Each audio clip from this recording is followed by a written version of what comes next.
Indian கவர்மெண்ட்டும் Indian military என்ன பண்ணியிருக்காங்கன்னா, இது வந்து ஒரு ஆப்ரேஷன் மட்டும் தான் சொல்லியிருக்காங்க. இது வந்து ஒரு ஆக்ட் ஆஃப் வார்னு சொல்லவே இல்லை. அடி வாங்கின பாகிஸ்தான் தான் என்ன சொல்லியிருக்காங்க, இது வந்து இந்தியா வந்து பாகிஸ்தான் மேலே தொடுத்திருக்க வார் அப்படின்னு சொல்லியிருக்காங்க. இந்தியன் கவர்மெண்ட் சைடு வார்னு சொல்லவே கிடையாது. நிறைய ஃபேக் நியூஸஸ் வந்து இந்த ஆப்ரேஷனை பொறுத்து நிறைய இடத்துல பரவிட்டு இருக்கு. அதனால தான் இந்தியன் கவர்மெண்ட்டோட அஃபிஷியல் ப்ரெஸ் ரிலீஸை வச்சு தான் நம்ம டிஸ்கஸ் பண்ணணும். ஏன்னா அவங்க தான் கிளியர் நம்பர் கொடுப்பாங்க.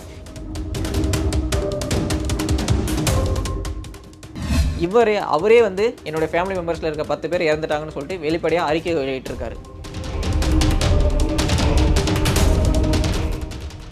இங்கே வந்து என்ன பிரச்சனை இருந்தாலும் நாங்கள் டெரரிஸ்ட்டை கண்ட்ரோல் பண்ணதில் எல்லாரும் ஒன்றா நிற்போம் அப்படின்ற ஒரு யூனிட்டியும் காட்டியிருக்காங்க. இது வந்து மிக முக்கியமாக வரவேற்கத்தக்க ஒரு விஷயமாக பார்க்கப்படுது. ஒரு முஸ்லீம் பீப்புளோ இங்கே இருக்கிற மற்ற பீப்புள் மேலே வெறுப்பு பிரச்சாரத்தை பண்ணிட்டு இருக்காங்களே, அதை பார்த்தா தான் பயமாக இருக்குது. ஏன்னா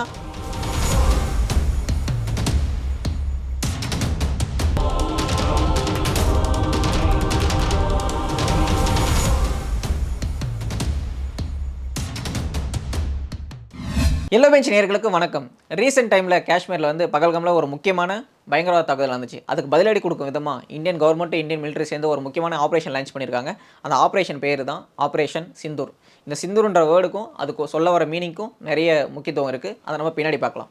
இப்போது இந்தியா எடுத்துக்கிட்டால் இந்தியாவுக்கு வந்து நிறைய விதமான டெரரிஸ்ட் அட்டாக்ஸ் வந்து நடந்துகிட்டே இருக்குது. எக்ஸாம்பிளுக்கு வந்து நம்ம சின்ன வயசில் இருக்கும்போது மும்பையில் நடந்துச்சு மிகப்பெரிய அட்டாக். அதுக்கு பின்னாடி வந்து காஷ்மீரில் அதிகமாக நம்ம கேள்விப்பட்டுகிட்டே இருக்கோம். இப்போ கூட புல்வாமா நடந்துச்சு 2019. அதுக்கடுத்து இப்போது முக்கியமான ஒரு அட்டாக் நடந்திருக்கு. அது வந்து பகல்காமோட டூரிஸ்ட் வந்து சிவிலியன்ஸை அட்டாக் பண்ணியிருக்காங்க. இந்த மாதிரி இந்தியாவுக்கு டெரரிஸ்டால் மிகப்பெரிய பாதிப்புகள் இருந்துகிட்டே இருக்குது. அப்படின்னும் போது இதுக்கு முன்னாடி டெரரிஸ்ட்டை வந்து இந்தியா எப்படி ஹேண்டில் பண்ணுவாங்கன்னா, இப்போ வந்து டெரரிஸ்ட் எங்கேருந்து வராங்க, அதிகமாக பாகிஸ்தான்லேருந்து வராங்க. ஸோ பாகிஸ்தான்லேருந்து பார்டர் வழியாக இன்ஃபில்ட்ரேட் ஆவாங்கள்ல, அந்த இடத்துல தடுக்கிறது.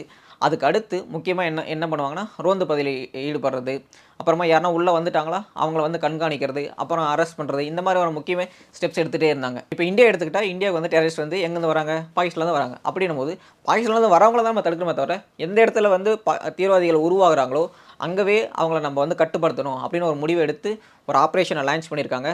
அந்த ஆப்ரேஷனுடைய முக்கியமான பேர் தான் ஆப்ரேஷன் சிந்தூர். எஸ்டர்டே நைட், அதாவது 1:44 இந்த டைமுக்கு வந்து முக்கியமான ஒரு ஆப்ரேஷன் லான்ச் பண்ணியிருக்காங்க. அந்த ஆப்ரேஷனுக்கோட எய்ம் என்னென்னா, பாகிஸ்தானில் வந்து முக்கியமான பார்ட் வந்து ஏற்கனவே பாகிஸ்தான் கொடுத்த பார்ட், அது இல்லாமல் பாகிஸ்தான் ஆக்குபைடு காஷ்மீர் அப்படின்னு சொல்லுவாங்க. அந்த காஷ்மீர் வந்து இந்தியாவுக்கான பகுதி, அதில் வந்து பாகிஸ்தான் இருக்காங்க.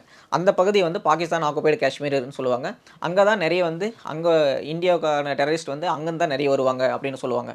ஸோ இந்த ஏரியாவில் முக்கியமான 9 பிளேசஸ், அதாவது எங்கெங்கெல்லாம் டெரரிஸ்ட் வந்து அதிகமான மீட்டிங்ஸ் போடுறாங்களோ, எங்கெங்கெல்லாம் அவங்க வந்து ஆக்டிவாக வந்து ட்ரைனிங் எடுக்கிறாங்களோ, இந்த பேஸ் கேம்ப்ஸை வந்து அவங்க ஐடென்டிஃபை பண்ணி 9 பிளேசஸ் சூஸ் பண்ணியிருக்காங்க. இதில் முக்கியமான பிளேசஸ் வந்து பாவல்பூர், அப்புறமா சியால்கோட், முர்சாபாட், இந்த மாதிரி முக்கியமான பிளேசஸ்லாம் சூஸ் பண்ணி இந்த 9 பிளேசஸ்க்கு வந்து அட்டாக் லான்ச் பண்ணியிருக்காங்க இந்தியன் கவர்மெண்ட்டும் இந்தியன் மிலிட்ரியும். ஆப்ரேஷன் சிந்தூரை பொறுத்து இந்தியன் கவர்மெண்ட்டும் இந்தியன் மிலிட்ரியும் ஒரு முக்கியமான ப்ரெஸ் ரிலீஸ் கொடுத்துருக்காங்க. அது என்னென்னு பார்த்துட்டு வருவோம். அதில் அவங்க சொல்ல வர இன்ஃபர்மேஷன் என்னென்னா, தி ஸ்டெப்ஸ், அதாவது இந்த ஆப்ரேஷன்றது come in the wake of barbaric Pahalgam terrorist attack in which 25 Indians and 1 Nepali citizens were murdered. 26 people வந்து இங்கே வந்து டெரரிஸ்டால் மர்டர் பண்ணப்பட்டிருக்காங்க. அதற்கு பதிலடி கொடுக்க விதமாக தான் நாங்கள் இந்த ஆப்ரேஷனை லான்ச் பண்ணுறோம் அப்படின்னு சொல்லியிருக்காங்க. இதில் இன்னொரு முக்கியமான விஷயம் இருக்குது இந்த ப்ரெஸ் ரிலீஸில்.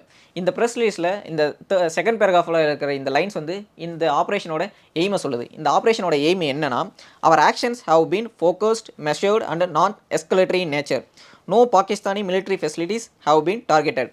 இந்தியாவோட எய்ம் இங்கே கிளியராக சொல்லியிருக்காங்க. அது என்னன்னா, இங்கே வந்து நாங்கள் வாராக ஒன்று கிரியேட் பண்ணணும் ஆசைப்படவே இல்லை அப்படின்றத ரொம்ப தெளிவாக அழகாகவும் சொல்லியிருக்காங்க. இதில் வந்து நோ எஸ்கலேட்டரி இன் நேச்சர், அதாவது போரை நாங்கள் அதிகப்படுத்தணும், அவங்கள வந்து அட்டாக் பண்ணணும், இது வந்து வாராக மாறணும் அப்படின்னு நாங்கள் எய்ம் பண்ணவே கிடையாது. இந்த ஆப்ரேஷனை பொறுத்து 9 பிளேசஸ் சூஸ் பண்ணியிருக்காங்களா, இதோட இம்பார்ட்டன்ஸ் என்னென்னா, இது எல்லாமே பார்டர்லேயே இருக்கும். அது இல்லாமல் இதில் 5 பிளேசஸ் வந்து பாகிஸ்தான் ஆக்குபைடு காஷ்மீர்லேயும், மீதி 4 பிளேசஸ் வந்து பஞ்சாப் ப்ராவின்ஸ் ஆஃப் பாகிஸ்தான் சொல்லுவாங்க, அந்த ரீஜன்லேயும் இருக்கும். ஏன் இது வந்து பாகிஸ்தான் ஆக்குபைடு காஷ்மீர் அப்படின்னு சொல்கிறாங்கன்னா, இப்போ வந்து காஷ்மீர்னு நம்ம இந்தியாவோட மேப் பார்க்குறோம்ல, அதில் ஒரு முக்கியமான பார்ட் வந்து இப்போ பாகிஸ்தான்கிட்ட தான் இருக்குது. அந்த பார்ட்டில் இருந்து தான் நிறைய வந்து மிலிட்டன்ட் குரூப்ஸோ இல்லை வந்து டெரரிஸ்ட் ஆர்கனைசேஷனோ அங்கே தான் ஃபங்க்ஷன் ஆகி ஒரு ஆர்கனைசேஷனாக செயல்படுறாங்க. அங்கே தான் அவங்களோட பேஸ் கேம்ப்ஸ் இருக்குது. ஸோ அங்கே நம்ம அட்டாக் பண்ணணும் அப்படின்னு சொன்னாங்க. அது இல்லாமல் பாகிஸ்தான் ஆக்குபைடு காஷ்மீர் இல்லாமல் பாகிஸ்தானோட பஞ்சாப் ப்ராவின்ஸ் இருக்குல்ல, அங்கவும் நிறைய ஆர்கனைசேஷன் செயல்பட்டு இருக்காங்க. இப்போ எக்ஸாம்பிளுக்கு பாவல்பூர் அப்படின்ற பிளேஸ் எல்லாம் முக்கியமான டெரரிஸ்ட் ஆர்கனைசேஷன்ஸ் ரன் ஆகுறாங்க. ஸோ இந்த முக்கியமான எல்லா பிளேஸஸையும் நம்ம வந்து அட்டாக் பண்ணால் மட்டும்தான் டெரரிஸ்ட்டை கண்ட்ரோல் பண்ண முடியும் அப்படின்ற ஒரு முக்கியமான ஸ்டெப் எடுத்து வச்சிருக்காங்க இந்தியன் கவர்மெண்ட். நான் உங்க கூட சொல்லும் போது ஏன் அஃபிஷியல் ப்ரெஸ் ரிலீஸை வச்சு சொல்கிறேன்னா, இங்கே வாரு அட்டாக்கு ஆப்ரேஷன் அப்படின்னு சொன்ன உடனே எல்லாம் அவ்வளோ ஃபேக் நியூஸஸ் வந்துட்டு இங்கே வந்து கொட்டி கிடக்குது. ஒரு சைடு என்ன சொல்கிறாங்கன்னா, இந்தியாவோட அட்டாக்கால் அந்த சைடு வந்து 150 பேர் வந்து இறந்துட்டாங்க அப்படின்னு சொல்லிட்டு ஒரு சைடு கொண்டாடிட்டு இருக்காங்க. இப்போ பாகிஸ்தான் மீடியா என்ன சொல்கிறாங்கன்னா, இங்கே வந்து அந்த அளவுக்கு பெரிய டேமேஜ்லாம் இல்லை, ஒரு சின்ன டேமேஜ் இருக்குது, கொஞ்சம் பேர் செத்துருக்காங்க அப்படின்னு சொல்லிட்டு நிறைய ஃபேக் நியூஸஸ் வந்து இந்த ஆப்ரேஷனை பொறுத்து நிறைய இடத்துல பரவிட்டு இருக்கு. அதனால தான் இந்தியன் கவர்மெண்ட்டோட அஃபிஷியல் ப்ரெஸ் ரிலீஸை வச்சு தான் நம்ம டிஸ்கஸ் பண்ணணும். ஏன்னா அவங்க தான் கிளியர் நம்பரை கொடுப்பாங்க. இந்த சைடு இருக்கிறவங்களும் நிறைய வந்து பூரி பழிஞ்சு என்ன பண்ணுவாங்க, அங்கே போய் ஒரு 50 பேர் இறந்துருந்தாங்கன்னா 5000 பேர் இறந்தாங்க, 2000 பேர் இறந்தாங்கன்னு பெருசாக ப்ராப்ளத்தை உருவாக்கி இதை வந்து ஒரு வார் சுச்சுவேஷன் மாதிரி கிரியேட் பண்ண ட்ரை பண்ணிட்டு இருக்காங்க. இந்த மாதிரியான ஃபேக் நியூஸஸ்க்கும் இந்த நரேட்டிவ்ஸ்க்கும் நம்ம வந்து விழவே கூடாது. அதுதான் இங்கே முக்கியமான விஷயமா இருக்குது. ஆப்ரேஷன் சிந்தூரை பொறுத்து முக்கியமான 3 ஆர்கனைசேஷன்ஸோட பேர் வந்து அடிப்படுது. அவங்க யாருன்னா, அவங்க வந்து ஜெய்ஷே முகமது, லஷ்கர் இ தொய்பா, அதுக்கடுத்து இஸ்புல் முஜாஹிதீன். இந்த 3 ஆர்கனைசேஷன்ஸோட பேர் தான் அதிகமாக அடிப்படுது. இவங்க யாருன்னா, இந்தியாவில் முக்கியமான டெரரிஸ்ட் அட்டாக் இருக்குல்ல, இதுக்கெல்லாம் வந்து காரணமாக இருந்து மூளையாக செயல்பட்டவங்களுடைய ஆர்கனைசேஷன்ஸ் வந்து இந்த ஆர்கனைசேஷன்ஸ் தான். அப்படி பார்க்கும்போது இந்த ஆர்கனைசேஷன்ஸோட பேஸ் கேம்ப்ஸ்லாம் எங்கெங்கெல்லாம் இருக்குது அப்படின்னு சொல்லிட்டு மூலியமாக இன்டெலிஜென்ஸை கேதர் பண்ணி அவங்களுடைய மூவ்மெண்ட்ஸை கண்காணித்து அவங்க எங்கே இருக்கிறாங்க அப்படின்னு சொல்லிட்டு ஒரு அட்டாக்கை வந்து நிகழ்த்தி இருக்கிறாங்க இந்தியன் கவர்மெண்ட்டும் இந்தியன் மிலிட்ரியும். இந்த ஆப்ரேஷன் சிந்தூரை பொறுத்து ஒரு முக்கியமான விஷயம் இருக்குது. அது என்னன்னா, இந்த நம்ம இதுக்கு முன்னாடி பார்த்தோம்ல 3 ஆர்கனைசேஷன் வந்து இந்தியன் கவர்மெண்ட் வந்து ரொம்ப கூர்மையாக கவனிச்சிட்டு இருக்காங்க அப்படின்னு. அதில் ஒரு முக்கியமான ஆர்கனைசேஷன்ஸ் எதுனா ஜெய்ஷே முகமது. இதோட ஹெட் யாருன்னா மசூர் அசாத் அப்படின்றவர். இங்கே நம்ம ஏன் அவரை வந்து அதிகம் பேசுகிறோன்னா, இவருடைய ஃபேமிலி அது வீடு எங்கே இருக்கோ அதை வந்து ப்ரிசைஸாக எங்கே இருக்குது அப்படின்னு சொல்லிட்டு கண்டுபிடிச்சி அதுக்கான அட்டாக்ஸை வந்து லான்ச் பண்ணியிருக்காங்க இந்தியன் மிலிட்ரி. இது ஏன் முக்கியமாக பார்க்கப்படுதுன்னா, ஒரு டெரரிஸ்ட் ஆர்கனைசேஷன் எங்கே ஃபங்க்ஷன் ஆகிறாங்க, அவங்க பேஸ் கேம்ப் எங்கே இருக்குது, ட்ரைனிங் கேம்ப்ஸ் எங்கே இருக்குது, ஃபேமிலி எங்கே இருக்குது, எல்லாத்தோட இன்ஃபர்மேஷனையும் கோஆர்டினேட் பண்ணி இந்தியன் மிலிட்ரியும் இந்தியனோட இன்டெலிஜென்ஸும் ரா ஏஜென்ஸும் சேர்ந்து ஒரு முக்கியமான அட்டாக்ஸாக லான்ச் பண்ணியிருக்காங்க. இது வந்து ஒரு பிசிறு தட்டி இருந்தால் மிகப்பெரிய வாராக கூட மாறி இருக்கும். ஏன்னா சிவிலியன்ஸ் இருக்கிற ஏரியா கூட இப்போது இருக்கிற பொசிஷனை படி பார்த்தா அவங்க வந்து ஜெய்ஷே முகமதோடைய ஹெட் இருக்கார்ல, அவருடைய வீட்டை அட்டாக் பண்ணியிருக்காங்க. இது முக்கியமாக ஏன் பார்க்கப்படுதுன்னா, அவரே வந்து என்னோடய ஃபேமிலி மெம்பர்ஸில் இருக்க 10 பேர் இறந்துட்டாங்கன்னு சொல்லிட்டு வெளிப்படையாக அறிக்கை வெளியிட்டிருக்காரு. இந்தியன் மிலிட்ரி வந்து ஆப்ரேஷன் சிந்தூரை லான்ச் பண்ண பின்னாடி வந்து இங்கே மிகப்பெரிய போர் பதற்ற சூழல் நிலவிட்டு இருக்கு. இந்த நிலைமையில் வந்து இந்தியன் கவர்மெண்ட்டும் இந்தியன் அஃபீஷியல்ஸும் அது இல்லாமல் இந்தியன் பிரைம் மினிஸ்டரும் அவங்களுடைய கேபினெட் மினிஸ்டர்ஸும் சேர்ந்து ஒரு முக்கியமான அமைச்சரவை கூட்டத்தில் இருக்காங்க. அது இல்லாமல் இதில் முக்கியமாக நம்ம பார்க்க வேண்டியது என்னென்னா, இந்தியா வந்து ஒரு மிகப்பெரிய ஒரு சப்கான்டினென்ட் சொல்கிற அளவுக்கான ஒரு கண்ட்ரி. அது இல்லாமல் இங்கே வந்து நிறைய பீப்புள் இருக்காங்க, யூனிட்டி இன் டைவர்சிட்டி அப்படின்னு சொல்லுவாங்க. இங்கே வந்து எவ்வளோ தான் நம்ம கட்சிகளுக்குள்ள மிகப்பெரிய ப்ராப்ளம்ஸ்லாம் இருக்குது, நிறைய வந்து அரசியல் கருத்துக்கள் வேறுபாடுகள் இருந்தாலும் இந்த விஷயத்தில் வரும்போது காங்கிரஸ்லேருந்து டிஎம்கேலேருந்து பிஜேபியிலேருந்து எல்லா கட்சிகளும் வந்து இந்தியன் மிலிட்ரியோட ஸ்டெப்ஸை வந்து வரவேற்றிருக்காங்க, அவங்கள பாராட்டுதலும் தெரிவிச்சிருக்காங்க. அப்படின்னும் போது இங்கே வந்து என்ன பிரச்சனை இருந்தாலும் நாங்கள் டெரரிஸ்ட்டை கண்ட்ரோல் பண்ணதில் எல்லோரும் ஒன்றா நிற்போம் அப்படின்ற ஒரு யூனிட்டியும் காட்டியிருக்காங்க. இது வந்து மிக முக்கியமாக வரவேற்கத்தக்க ஒரு விஷயமாக பார்க்கப்படுது. இங்கே நம்ம என்ன பேசிகிட்டு இருக்கோம், மிகப்பெரிய வார் வந்துச்சு, சண்டை போட்டுருக்கோம், இந்தியா வந்து பாகிஸ்தான் அடிச்சிட போகுது அப்படின்னு நம்ம எல்லாம் பேசிகிட்டு இருக்கோம். ஆனால் இங்கே முக்கியமான விஷயம் என்னன்னா, இந்தியன் கவர்மெண்ட்டும் இந்தியன் மிலிட்ரி என்ன பண்ணியிருக்காங்கன்னா, இது வந்து ஒரு ஆப்ரேஷன் மட்டும் தான் சொல்லியிருக்காங்க. இது வந்து ஒரு ஆக்ட் ஆஃப் வார்னு சொல்லவே இல்லை. அடி வாங்கின பாகிஸ்தான் தான் என்ன சொல்லியிருக்காங்க, இது வந்து இந்தியா வந்து பாகிஸ்தான் மேலே தொடுத்திருக்க வார் அப்படின்னு சொல்லியிருக்காங்க. இந்தியன் கவர்மெண்ட் சைடுலேருந்து வார்னு சொல்லவே கிடையாது. இது ஒரு ஆப்ரேஷன். அதாவது எங்கே டெரரிஸ்ட் கேம்ப் இருக்கோ வெளிநாட்டில் இருக்குது, அதனால் நாங்கள் வந்து அவங்க சப்போர்ட் பண்ணுறதுனால நாங்கள் அவங்களோட கேம்பை அடிச்சிருக்குமே தவிர இது ஆக்ட் ஆஃப் வார்னு இந்தியன் கவர்மெண்ட்டோ இந்தியன் அஃபிஷியல்ஸோ சொல்லவே கிடையாது. ஆனால் இங்கே சோஷியல் மீடியாவில் என்ன போயிட்டு இருக்குன்னா, இந்தியாவுக்கும் பாகிஸ்தானுக்கும் வார் ஸ்டார்ட் ஆயிடுச்சு அப்படின்ற மிகப்பெரிய ஃபேக் ப்ரொபகண்டாவை நிறைய பேர் அவங்களுடைய அரசியல் ஆதாயத்துக்காக பரப்பிட்டு இருக்காங்க. இந்த மாதிரியான ஒரு அசாதாரண சூழ்நிலையில் நம்ம முக்கியமாக நம்ம பார்க்க வேண்டியது என்னென்னா, நமக்கு வர இன்ஃபர்மேஷன் எந்த அளவுக்கு கரெக்டாக இருக்குது அப்படின்றது ரொம்ப முக்கியமான விஷயம். நானே இந்த வீடியோக்கு முன்னாடி ப்ரெஸ் ரிலீஸை தான் வச்சு தான் நான் வந்து இந்த 9 சைட்ஸில் வந்து லான்ச் பண்ணியிருக்காங்க அப்படின்னு நான் சொல்கிறேன். ஏன்னா இங்கே வந்து சோஷியல் மீடியா காலன்றதுனால அவ்வளோ ஃபேக் நியூஸஸ் வந்துட்டுருக்கு. ஒரு சைடு வந்து பாகிஸ்தான் சைட்லேருந்து என்ன பண்ணுறாங்கன்னா, இந்தியன் நேம்ஸில் ட்விட்டர் அக்கௌண்ட்டோ இல்லை வந்து ஒரு ஃபேஸ்புக் அக்கௌண்ட்டோ ஒரு யூடியூப் சேனலை ஓப்பன் பண்ணி வச்சுட்டு ஏதோ இந்தியாவில் இருக்கிற பீப்புள் வந்து பாகிஸ்தானை சப்போர்ட் பண்ணுறாங்க அப்படின்ற மாதிரியான ஒரு ஃபேக் நெரேட்டிவை இந்தியன் எதிர்கட்சிகள்லாம் இந்த மாதிரி இருக்காங்க அப்படின்னு சொல்லிட்டு அவங்க ஒரு ஃபேக் நெரேட்டிவ்ஸ் உருவாக்குறாங்க. ஏன்னா இந்தியா பீப்புள் இங்கே யுனைட்டடாக இருந்தால் அவங்களால அந்த வேலை செய்ய முடியாது. அவங்க என்ன பண்ணுறாங்கன்னா, அங்கேருந்து ஒரு ஃபேக் அக்கௌண்ட்டை ஒரு காங்கிரஸ்காரரோ இல்லை வந்து மற்ற இந்தியாவோட லெஃப்டிஸ்ட் குரூப்போ அப்படிலாம் ரைட் விங்கில் இருக்கிறோ இல்லை ஒரு முஸ்லீம் பேர்லேயே ஒரு அக்கௌண்ட்டை கிரியேட் பண்ணி வச்சுட்டு இங்கேருந்து பாகிஸ்தானை சப்போர்ட் பண்ணிட்டு இருக்காங்க. அப்போ இங்கே இருக்கிறவங்க என்ன பண்ணுறாங்க, இங்கே வந்து பாகிஸ்தான் சப்போர்ட்டர்ஸ்லாம் இருக்காங்கன்னு சொல்லிட்டு ஒரு ஃபேக் நெரேட்டிவை பில்ட் பண்ணுறாங்க பாகிஸ்தான். அதுக்கு ஈடு கொடுக்குற விதமாக இங்கவும் நிறைய பேர் என்ன பண்ணுறாங்கன்னா ஃபேக் நெரேட்டிவ்ஸை எடுத்துகிட்டு வந்து பில்ட் பண்ணிகிட்டு இருக்காங்க. இங்கே வந்து நம்ம வந்து ஒரு வார் சுச்சுவேஷன் அளவுக்கு ஒரு மிகப்பெரிய ஒரு சூழ்நிலை இருக்குன்னா இங்கே வந்து கவர்மெண்ட் கொடுக்குற டேட்டா வச்சு தான் நம்ம பேசணும். நிறைய பேர் என்ன பண்ணுறாங்க, வார்லேருந்து ஒரு இந்தியா வந்து அட்டாக் பண்ணிட்டாங்களா, இதை பொறுத்து என்ன பண்ணுறாங்க, அங்கே வந்து பாகிஸ்தானில் 2000 பேர் செத்து போயிட்டாங்க, 1000 பேர் செத்து போயிட்டாங்கன்னு சொல்லிட்டு இதை வந்து ஒரு ஒரு பெருமையாக ஒரு செலிப்ரேஷனாக பண்ணிகிட்டு இருக்காங்க. அதுதான் இங்கே மிகப்பெரிய ப்ராப்ளமாக இருக்குது. இந்தியன் கவர்மெண்ட்டே இத்தனை பேரை செத்தாங்கன்னு இன்னும் சொல்லவே கிடையாது. ஆனால் ஒரு ஒரு அஜெண்டாவாக நாங்கள் வந்து இத்தனை பேரை கொண்டுட்டோம் அப்படின்னு சொல்லிட்டு வாரை ப்ரொமோட் பண்ணுற விதமாக இங்கே சோஷியல் மீடியாவில் ஒரு கேம்பெயின் போயிட்டுருக்கு. அதுக்கு நம்ம வந்து அடிமையாகக்கூடாது. எப்பவும் வந்து ஒரு விஷயம் வந்து நம்ம தப்பு பண்ணால் அந்த தப்பு பணத்துலேருந்து கற்றுக்கணும் அப்படின்னு நம்ம சொல்லுவாங்க. ஆனால் இந்தியன் மீடியா வந்து இதில் கற்றுக்குனாங்களா அப்படின்னு பார்த்தா சத்தியமாக கிடையாது. ஏன்னா மும்பை அட்டாக் நடக்கும்போது இந்தியன் மீடியா என்ன பண்ணாங்கன்னா அங்கே போய் லைவ் கவரேஜ் போட்டிருந்தாங்க. அப்போது பாகிஸ்தானில் இருக்கிற டெரரிஸ்ட் என்ன பண்ணிட்டு இருந்தாங்கன்னா இங்கே வந்து லைவ் கவரேஜுக்கான வீடியோஸ் வரும்ல, லைவ் ஸ்ட்ரீம்ஸ், அதை வச்சு தான் அங்கே இருக்கிற அவங்களுடைய இங்கே வந்து அட்டாக் பண்ணிட்டு இருக்கிற பாகிஸ்தான் டெரரிஸ்ட்டுக்கு வந்து இன்ஃபர்மேஷன் கொடுத்துட்றாங்க. அந்தளவுக்கு மூளை மழுங்கி போன ஒரு வேலையை பார்த்தாங்க இந்தியன் மீடியா. அதே வேலையை தான் இப்பவும் பண்ணிகிட்டு இருக்காங்க இந்தியன் மீடியா. என்னன்னா இப்போ வந்து டெப்யூட்டி கமிஷனர் பூஞ்ச் இருக்கார்ல, அவர் ஒரு இன்ஃபர்மேஷன் சொல்லியிருக்காங்க. இந்தியன் மீடியாவும் இந்தியாவோட ப்ரெஸ் பீப்புளும் என்ன பண்ணுறாங்கன்னா கேமரா எடுத்துகிட்டு இந்தியன் மிலிட்ரி எங்கெங்கெல்லாம் போகிறாங்களோ அங்கேயே வந்துடுறாங்க. இவங்க வந்து வீடியோ எடுத்து இங்கே பாருங்கள் இந்தியன் மிலிட்ரி வந்து இங்கே போகிறாங்க அங்கே போகிறாங்கன்னு இன்ஃபர்மேஷனை கொடுத்துட்ருக்காங்க. ஒரு மிலிட்ரி வந்து எத்தனை பேர் போகிறாங்க, அவங்க எங்கே இருக்காங்க, அவங்களோட மூவ்மெண்ட் என்ன அப்படின்றத ஒரு லொக்கேஷனோட ஒரு லைவ் ஸ்ட்ரீம் பண்ணுறீங்கன்னா அந்த இன்ஃபர்மேஷன் யாருக்கு யூஸ்ஃபுல்லாக இருக்கும், பாகிஸ்தானில் இருக்கிற மிலிட்ரி பீப்புளுக்கும் பாகிஸ்தானில் இருக்கிற டெரரிஸ்ட்டுக்கு தான் யூஸ்ஃபுல்லாக இருக்கும். இதை கூட தெரியாமல் இந்தியன் மீடியா ஏற்கனவே நடந்த தப்புலேருந்து ஒரு முக்கியமான பாடத்தை கற்றுக்கலாம் அப்படின்றது மிகப்பெரிய சோகமாக தான் இருக்குது. ஏன்னா இங்கே வந்து இன்ஃபர்மேஷன் உலகத்தில் அவன் வந்து அட்டாக் வந்து நம்ம கூட போய் அட்டாக் பண்ணியிருக்கோம். நம்ம எங்கே பாகிஸ்தானில் உள்ளே போய் அவங்க டெரரிஸ்ட் கேம்பில் அட்டாக் பண்ணிட்டு வந்தோம். இங்கேருந்து இன்ஃபர்மேஷன் வச்சு தான் நம்ம அட்டாக் பண்ணுறோம். அந்த மாதிரி அவனுக்கு தேவையான இன்ஃபர்மேஷனை வந்து யார் கொடுத்துட்ருக்காங்கன்னா இந்தியன் மீடியாவோ இல்லை ஜேர்னலிஸ்ட்டுன்ற பேரில் வந்து இங்கே உட்காந்துக்கிட்டு வீடியோவை நான் லைவ் ஸ்ட்ரீம் பண்ணுறேன் அப்படின்னு சொல்லிட்டு மிலிட்ரியோட பெருமையை காட்டுறேன் அப்படின்னு சொல்லிட்டு இந்தியன் மிலிட்ரியோட மூமெண்ட்ஸை ஃபுல்லாக காட்டிகிட்டு இருக்காங்களே, அவங்க தான் இங்கே மிகப்பெரிய தப்பு பண்ணிகிட்டு இருக்காங்க.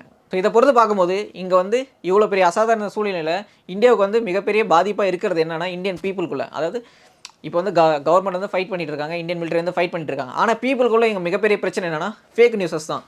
ஏதோ காசா டைமில் ரஷ்யா யுக்ரைன் வாரில் நடந்த அட்டாக்ஸு, இதுக்கு முன்னாடி வந்து இந்தியன் மிலிட்ரியே செக் பண்ணுறதுக்காக ப்ராக்டிஸ் பண்ணுறதுக்காக நிறைய அட்டாக்ஸ்லாம் பண்ணியிருப்பாங்களே, அந்த வீடியோஸ்லாம் எடுத்து போட்டு இதுதான் பாகிஸ்தானை இந்தியா அட்டாக் பண்ணுது. அதே பாகிஸ்தான் என்ன சொல்கிறாங்க, இதுக்கு முன்னாடி இந்தியாவோட மிலிட்ரி ஏதாவது பண்ணும்போது ஏதாவது ஒரு தப்பு நடந்திருக்கும், வேறு எங்கேயா அட்டாக் பண்ணும்போது கீழே விழுந்திருக்கும், அதெல்லாம் எடுத்து போட்டு இந்தியாவோட ஜெட் ஃப்ளைட்டர்ஸ் வந்து நம்ம கேன்சல் பண்ணிட்டோம், நாங்கள் வந்து வீழ்த்திட்டோம் அப்படின்னு சொல்லிட்டு அவங்க ஒரு நியூஸ் போட்டிருக்காங்க.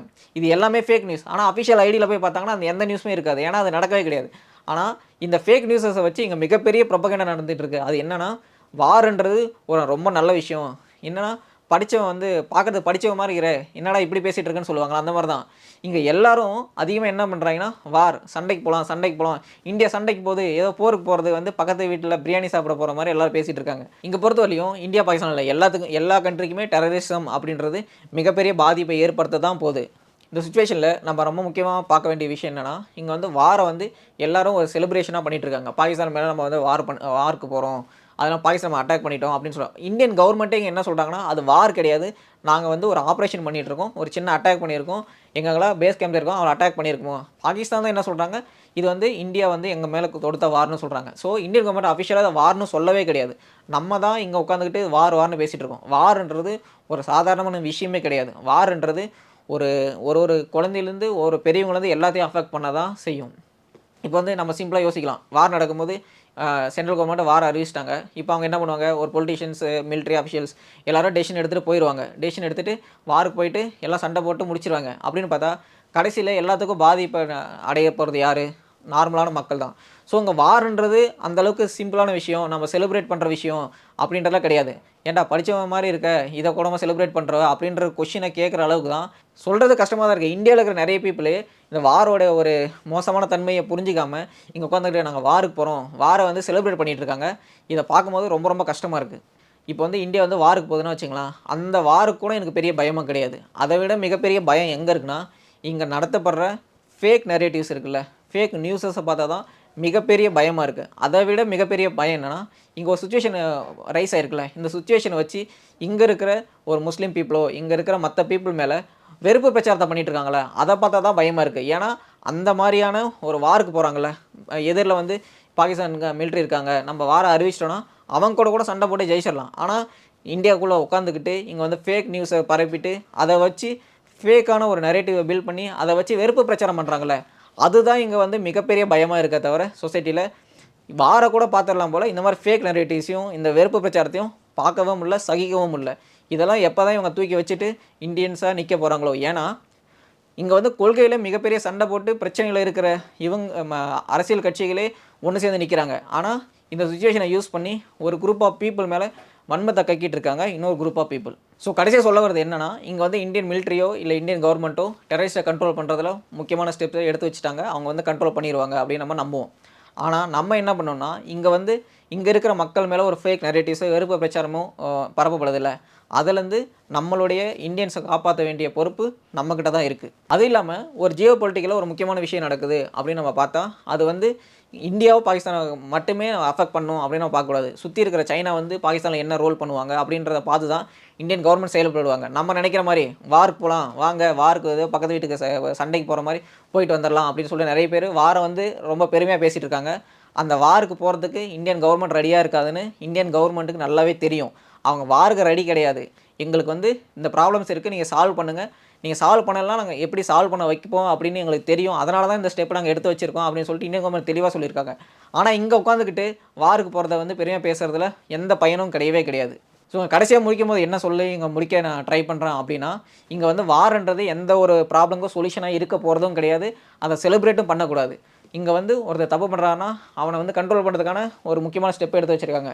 அதுக்கு சப்போர்ட் பண்ணுறமே தவிர இங்கே வந்து இந்தியா வந்து பாகிஸ்தானில் போயிட்டு வார் பண்ணி பாகிஸ்தானை காலி பண்ணணும் அப்படின்றதுக்கான ஒரு ஸ்டெப்பை எடுத்து வைக்கிறதுக்கு யாரும் சப்போர்ட் பண்ணவே மாட்டாங்க. ஏன்னா அங்கே இருக்கிறதும் மிகப்பெரிய ஒரு கூட்டம். அவங்க வந்து இப்போ தான் வந்து பாகிஸ்தான் வந்து ஒரு இனிமை கண்ட்ரியான ஒரு ஸ்டேட்டஸை வந்து இங்கே உருவாக்கியிருக்காங்க. ஆனால் அந்த மக்கள் வந்து இதுக்கு முன்னாடி 1947க்கு முன்னாடி நம்ம கூட இருந்த ஒரு மக்கள் தான். கடைசியாக சொல்லி முடிக்கிறது என்னென்னா, வாரோ சண்டையோ இல்லை வெறுப்போ எந்த இடத்துக்கும் ஒரு தீர்வை கொண்டு வரவே வராது. இங்கே வந்து தீர்வை கொண்டு வரக்கூடிய ஒரே ஒரு விஷயம் என்னென்னா அன்பு தான். அந்த விஷயத்தை வந்து எது கொடுக்குன்னா பீஸ் தான் கொடுக்கும். சமாதானத்துக்கு 2 கண்ட்ரி எப்போ வராங்களோ, எப்போ டெரரிஸ்ட்டை கண்ட்ரோல் பண்ணணும் அப்படின்னு சொல்லிட்டு முடிவு எடுக்கிறாங்களோ, அது வரலையும் இந்த ப்ராப்ளம் போயிட்டே இருக்கும். அது வரலையும் ஃபேக் அஜெண்டாஸையும் இங்கே வந்து வெறுப்பு பிரச்சாரத்தையும் தடுக்க வேண்டியது ஒவ்வொரு இந்தியனாக நமக்கு எல்லாத்துக்குமே ஒரு கடமை. ஜெய்ஹிந்த், நன்றி.